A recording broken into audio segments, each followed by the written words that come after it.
help him. If the host begins by saying, "Who are you?" there is implicit in that the idea that if the host doesn't like the answer, if it turns out that this person is the grandson of your old arch enemy or some such, that the host could say, "Go away, I'm not going to help you." So one of the protocols of Xenia, I try to avoid the word rules because there wasn't a rule book, this wasn't ever set out anywhere formally, but one of the protocols of Xenia was that the host may only ask the guest, "Who are you?" after the guest's most immediate needs have been attended to. So when we first meet Telemachus, so to speak, in the Odyssey, we see that he knows how to act as a proper host in his greeting of his guest Athena. And while they're eating, and after their meal, they have a conversation in which Telemachus's two main concerns, the two things that are troubling him, are brought out. He unburdens himself, he opens his heart to Athena, tells her his troubles, and his troubles are twofold: his grief over his absent father and his anger at the suitor's behavior. Now, Athena, of course, is here specifically to advise Telemachus and to help Telemachus. We, as the audience, know that Athena said to Zeus at the beginning of Book 1 that while Zeus was sending Hermes off to tell Calypso to let Odysseus go, she, Athena, would go down to Ithaca and see Telemachus. She said specifically to put some heart into him, to stir him up a little bit, to give him that last little push to launch him into maturity.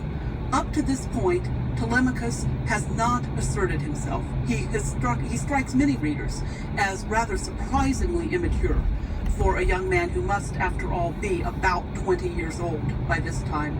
He acts much younger than that in many ways. Athena's motivation in going to Ithaca to see him is not just to allow him to find out that his father is still alive. He will find that out from Menelaus. But more than that, to encourage him to assert himself as an adult, to take action.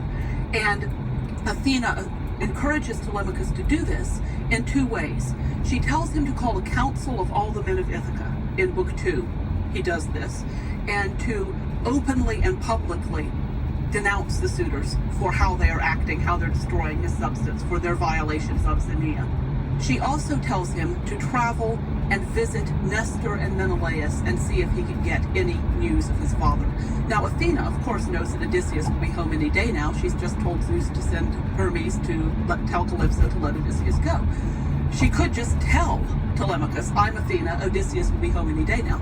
But she doesn't do that because, again, she wants Telemachus to assert himself, to go off on his own, to have a chance to act as an adult in his own right before his father does in fact return home. So Telemachus takes the advice of this guest, whom of course he does not know as Athena, and in the council that he calls in Book 2 of the Odyssey, he directly accuses the suitors of violating Xenia. Now, neither he nor Athena ever used the term violating Xenia, but that is clearly what they're talking about in effect, though they don't put it in exactly that terminology. Telemachus, as I already mentioned, denounces the suitors for destroying his goods without ever giving anything in return. And he's backed up in this denunciation of the suitors by a prophet, an old man, a seer, a reader of omens, Halitherses, who predicts misfortune for the suitors if they do not mend their ways.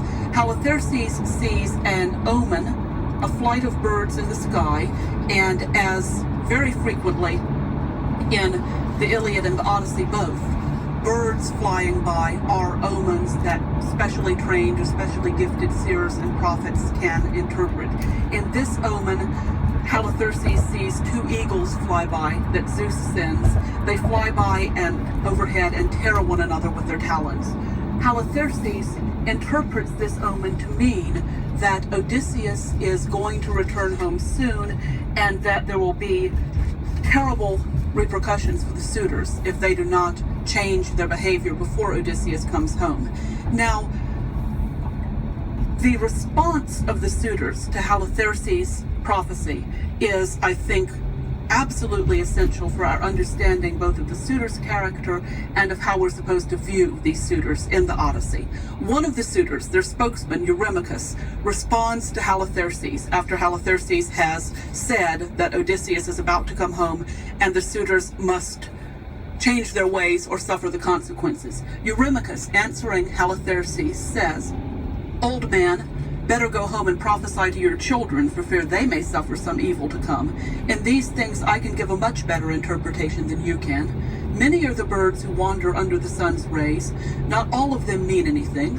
Odysseus is dead, far away, and how I wish that you had died with him also. Then you would not be announcing all these predictions, nor would you so stir up Telemachus, who is now angry.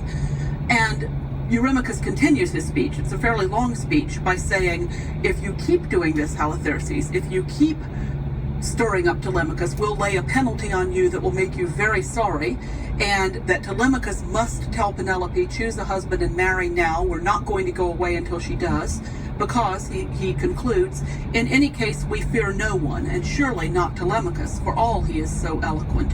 Nor do we care for any prophecy which you, old sir, may tell us, which will not happen, and will make you even more hated, and his, that is Telemachus's, possessions